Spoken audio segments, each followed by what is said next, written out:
It was a typical Monday morning at Maxwell Enterprises. The office buzzed with the sound of ringing phones, the clacking of keyboards, and faint murmurs of conversations. The weekly meeting was about to start, and everyone gathered in the sleek, modern conference room.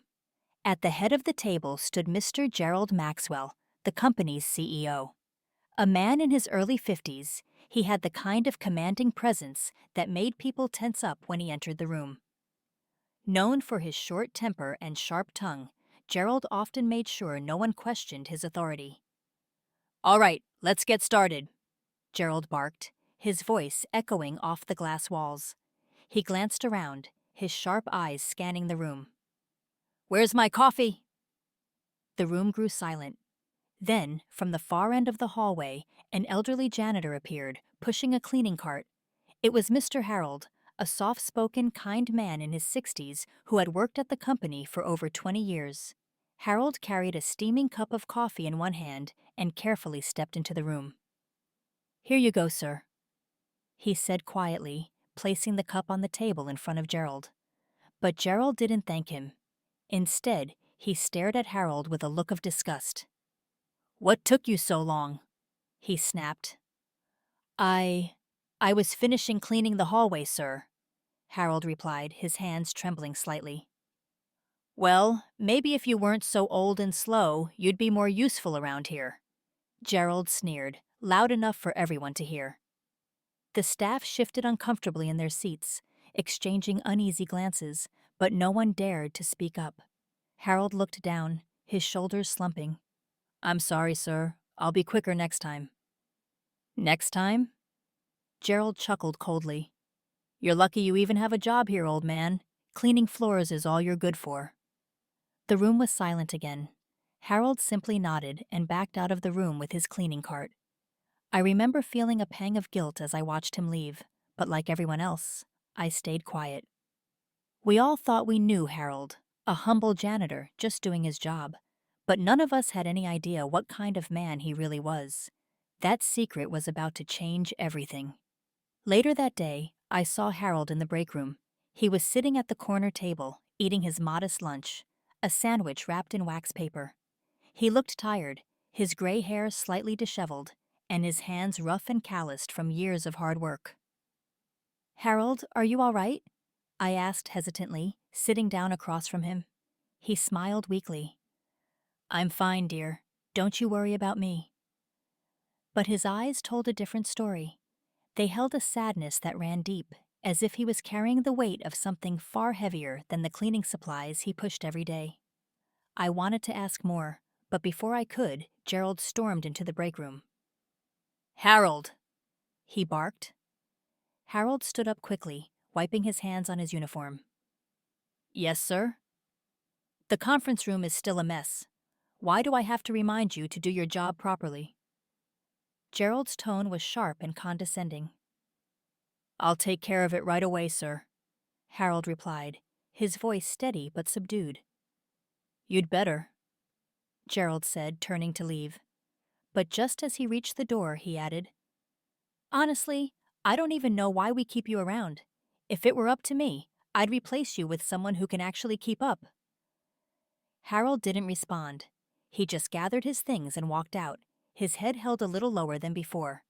The turning point came 2 weeks later. Maxwell Enterprises was hosting its annual charity gala, and the entire office was buzzing with excitement. Everyone was required to attend, including Harold, who was tasked with cleaning up after the event. The night of the gala, the grand ballroom was filled with employees, clients, and investors.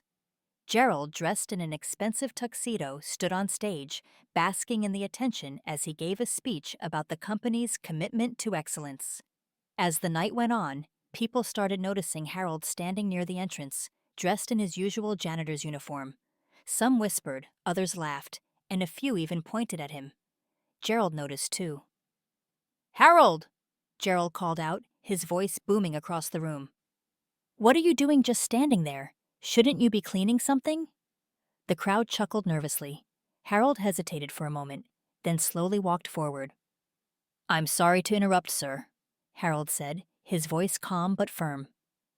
"But there's something I think everyone here should know. Gerald smirked. Oh, this should be good. Go on, Harold. Tell us all about your cleaning secrets. Harold didn't flinch. Instead, he reached into his pocket and pulled out a small, folded document. This, he began, unfolding the paper, is my resume. The room fell silent. I didn't always work as a janitor, Harold continued. Before this, I was a professor of engineering at a prestigious university. I hold multiple patents in renewable energy technology. I've lectured around the world and mentored some of the brightest minds in the field.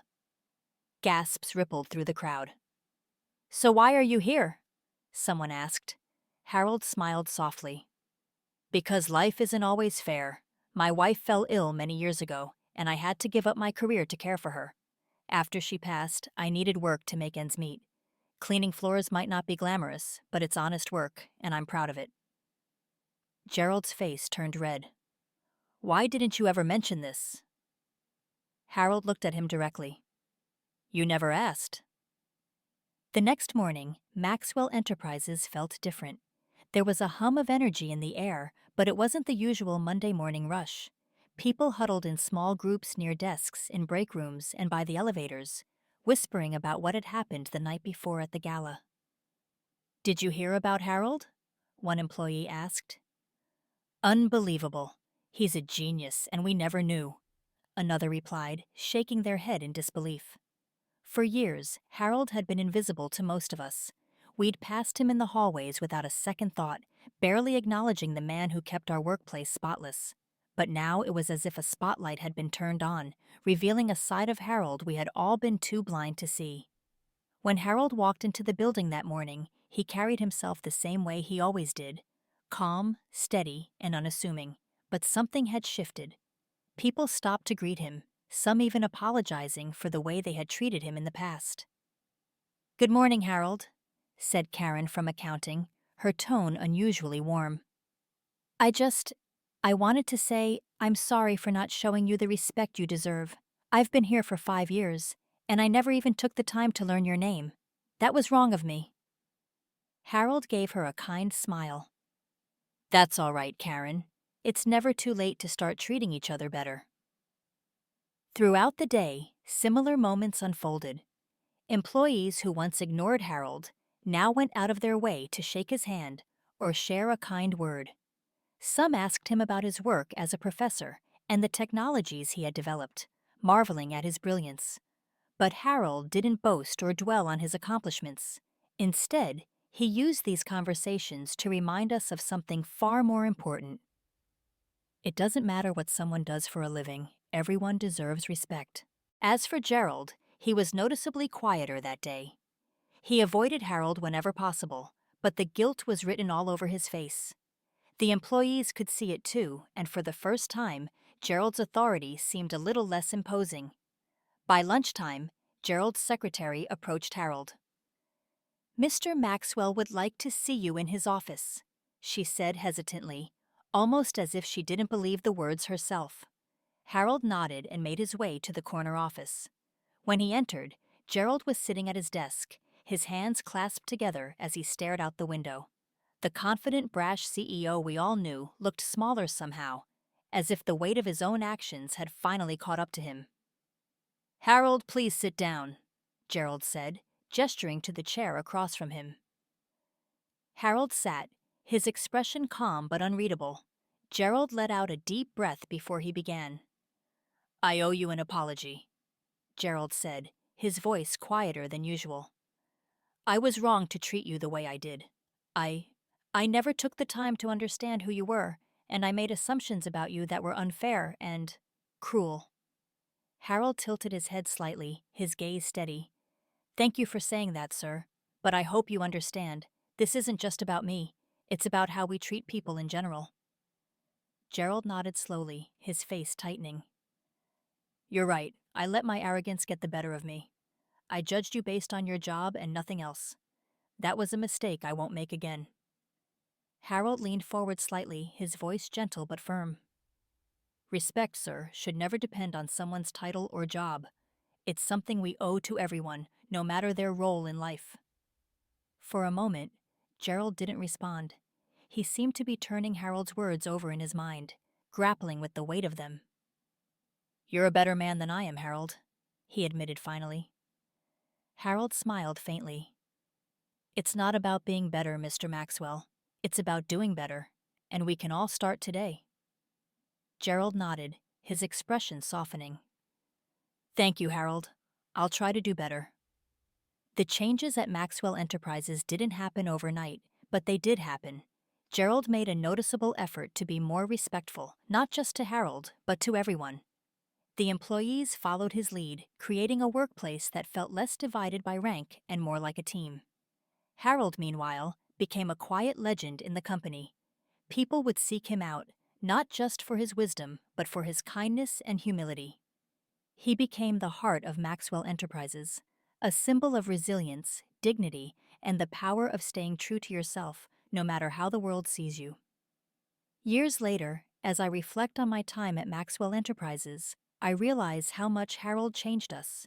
He taught us to look beyond titles and appearances, to value character over credentials, and to treat everyone with the respect they deserve. In the end, Harold wasn't just the janitor to us anymore. He was a mentor, a role model, and a reminder that true worth isn't measured by what you do, but by who you are.